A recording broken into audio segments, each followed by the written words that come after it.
जय श्री गणेश भावांनो. आज मी आलेलो गणपती बाप्पाच्या आरतीला. आपणच बसलेले गणपती बाप्पा. त्यानंतर आम्ही अगरबत्ती दिवा पेटून घेतला आणि त्यानंतर घातला गणपती बाप्पाला हार. हार घातल्यानंतर आरतीचं व्हिडिओ शूट घ्यायचं ध्यानात नाही राहिलं, तर मी मोदकचा व्हिडिओ करतोय. आरती झाल्यानंतर भावांना मी आलो घरी.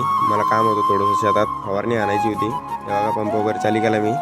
आता लागतो कामाला. तेव्हा त्यानंतर भावांना मी माझ्या लहान भावाकडे पंप द्याला. हे बघा, तो मारतो आता औषध. भावांना आता आपली फवारणी झालेली आहे आणि मी आलेलो गणपती बाप्पापाशी बसायला. हे बघा माझा मित्र कृष्णा काहीतरी बोलतो माईकमध्ये, पण मी ते दाखवत नाही आता. भावांना आता झालेली संध्याकाळी मी आलेलो गणपती बाप्पाचे मोदक घेऊन प्रसाद.